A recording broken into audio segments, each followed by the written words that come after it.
Assalamualaikum warahmatullahi wabarakatuh. Alhamdulillah, salatu wassalamu ala rasulillah, maba'ad. Kaum muslimin yang dirahmati Allah subhanahu wa ta'ala, bukan sufi namanya kalau tidak pintar membuat dongeng-dongeng, membuat cerita-cerita palsu, ya. Tidak pintar membuat cerita-cerita khurafat yang tujuannya untuk membodohi umat Islam.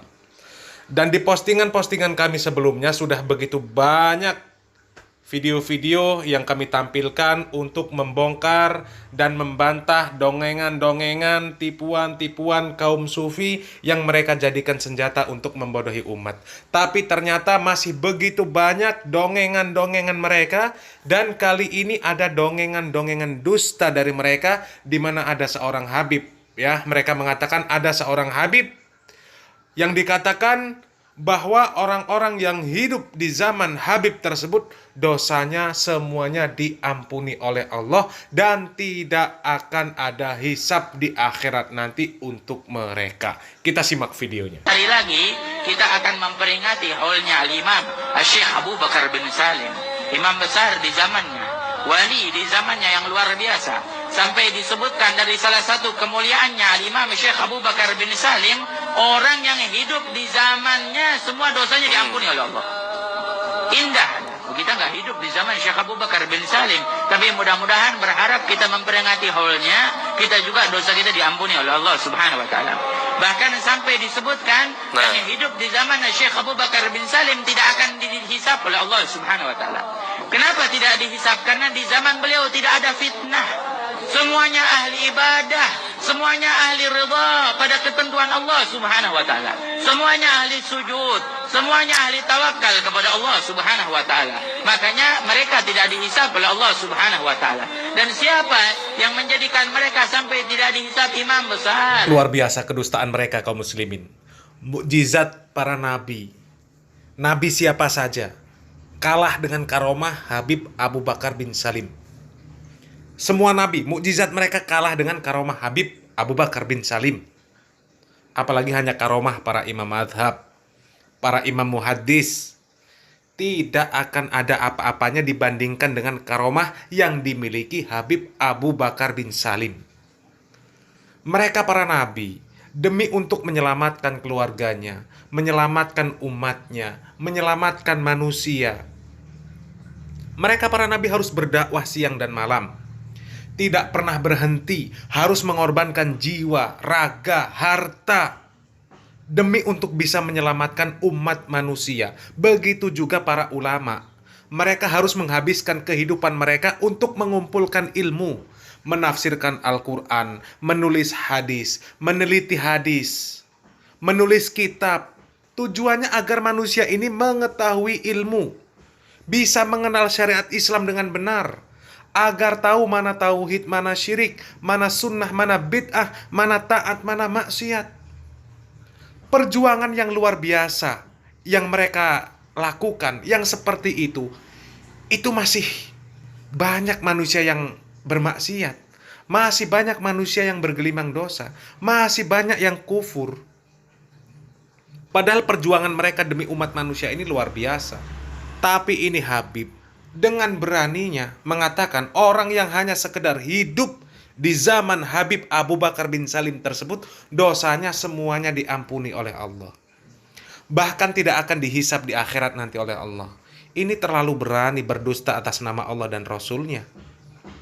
Dan kemudian dengan PD-nya mengatakan Abu Bakar bin Salim ini sebagai imam besar. Siapa yang memberikan gelar imam kepada Abu Bakar bin Salim? Yang memberikan gelar kan orang-orang tarekat sufi saja, yang halu-halu saja. Siapa imam ahlu sunnah yang menyebutkan Abu Bakar bin Salim ini sebagai imam? Mana kitab karya Abu Bakar bin Salim yang menjadi rujukan, yang dijadikan referensi keilmuan oleh para ahli ilmu? Tidak ada. Dan lagi-lagi ini musibah kaum muslimin. Masih ada juga yang percaya dengan dongengan-dongengan yang seperti ini kaum muslimin. Dan ketahuilah, tidaklah orang-orang yang mempercayai dongengan-dongengan yang seperti itu kaum muslimin, mereka adalah orang-orang yang minim pengetahuan, miskin ilmu. Dan itulah sebabnya kenapa Nabi Muhammad SAW mengatakan wajibnya seorang muslim itu menuntut ilmu. Tolabul ilmi faridatun ala kulli muslim. Supaya kaum muslimin ini tidak bodoh, tidak jahil, tidak buta terhadap ilmu agama, supaya tidak membeo saja. Dan menuntut ilmu itu membuat seorang muslim menjadi cerdas dan kritis. Dan tidaklah di dalam agama Islam ini, apakah itu keyakinan, apakah itu ucapan, ataupun perbuatan, maka semuanya harus berdiri di atas ilmu, bukan di atas dongengan. Wallahu a'lam bishawab. Semoga yang sedikit ini bermanfaat. Barakallahu fikum. Wassalamualaikum warahmatullahi wabarakatuh. Berarti kita sebagai penuntut ilmu, kalau dengar ada kebenaran yang disampaikan, walaupun jauh kita datangi, ya. Mencari ilmu itu didatangi. Ilmu itu didatangi. Bukan kita menunggu ilmu datang. Kita nggak dilahirkan dalam kondisi pintar. Harus belajar. Dan kita harus meraih ilmu itu. Saya pernah jelaskan pada saat kita jelaskan di awal kitab-kitab bab keutamaan ilmu, kita harus tanamkan Bapak Ibu sekalian dalam diri kita tentang ilmu agama ini. Lebih kita butuhkan daripada air pada saat kita sangat haus, makanan pada saat kita sangat lapar, tempat tidur pada saat kita sangat letih dan capek, ngantuk.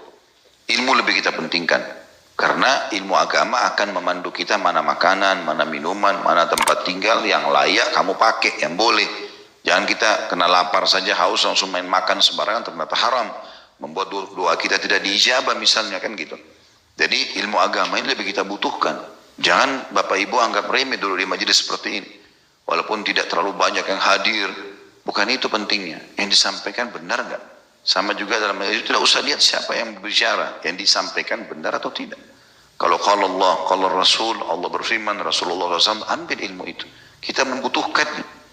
Para ulama kita dulu, kalau mereka belajar dari guru-guru mereka, mereka berusaha memaksimalkan waktu untuk bisa belajar dari guru-guru itu.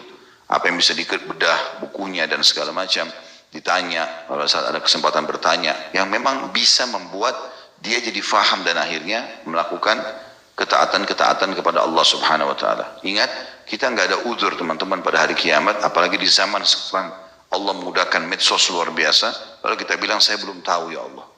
Bagaimana caranya belum tahu? Tinggal ketik saja di Google sekarang keutamaan sholat malam, keutamaan sedekah, keutamaan haji, keutamaan bakti sama orang tua. Sekian banyak artikel di YouTube, cuplikan ceramah tentang ini, semua keluar. Dari hukum-hukum agama, dari masalah pensucian jiwa, surga dan neraka, apa saja semuanya ada. Zaman dulu gak ada medsos, bayangkan saja mereka kalau mau belajar. Itu Imam Ahmad pernah mengadakan perjalanan 1 bulan naik keledai untuk ngambil satu hadis di ujung Irak.